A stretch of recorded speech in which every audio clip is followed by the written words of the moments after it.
Good morning, and welcome to Redeemer Lutheran Church in Columbia, South Carolina, where we're part of the ELCA.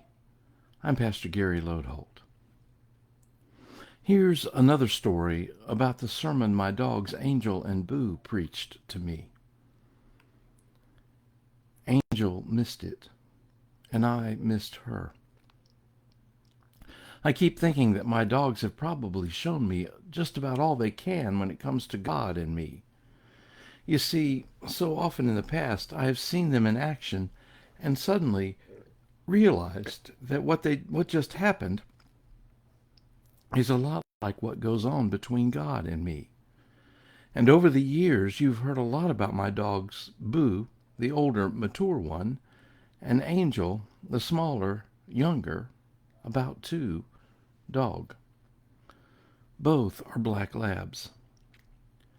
Just this week, I was at a 2-day meeting at the Synod office, and I had a responsibility for the devotions for the meeting both days.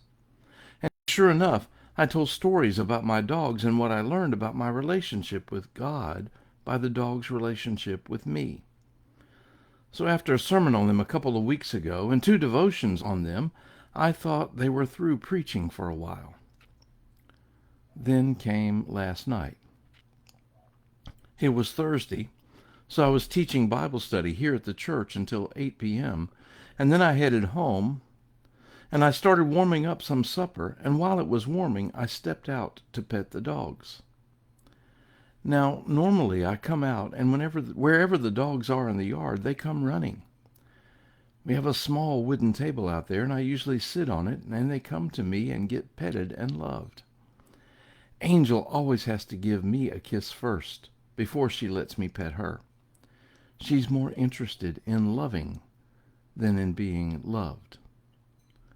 But on Thursday, the dogs came running, Angel kissed me, and then Boo pushed his way next to me, and the next thing I knew, Angel was off the deck and out in the yard, ignoring Boo and me. Boo was standing right where he always does, groaning and moaning as I scratched all his favorite spots, but Angel was gone and stayed gone. I looked out in the yard, and there she was, out in the grass, chewing on a bone I had gotten them for Christmas. No amount of calling enticed her to leave her bone and come back to the deck with me. Eventually my supper was ready, and I headed back inside, rueful because I didn't get to spend much time with Angel. I had a lot of thoughts about that, and one of those was the strong suspicion that Boo never lets Angel get to the bones. I don't know how they communicate, but I'm sure he told her to leave them alone. But when Boo was distracted by me, Angel saw her chance. As I thought more about that, it seemed to me that what had happened said a lot about our relationship with God, too. Have there been times when your desire for something you wanted took you away from time with God, like Angel's desire to chew on the bone took her away from time with me? And I like to think that later on, Angel realized she had squandered her time to be with me and realized what she had missed. And maybe sometimes when we've chased after the wrong things and missed out on what was truly important, we realize it too and are filled with regret. We thought we were being so smart, but we missed what was right and real and true. Time with God is like that. Our time spent in worship, in Bible study, is an opportunity to be with God. Our time spent in prayer, maybe even more so. Prayer, not just to spout off our wish list, but also to listen and sometimes just to be present with God. To be present with God, present with us.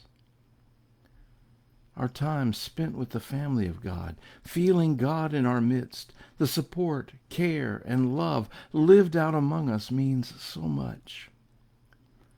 It's living and real.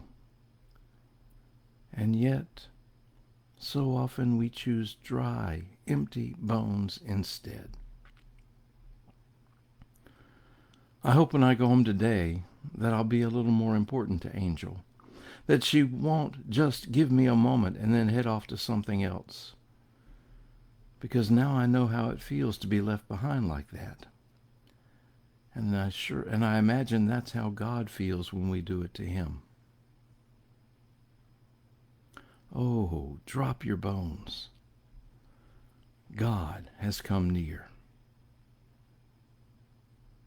Thanks for watching, and remember to let this day belong to God.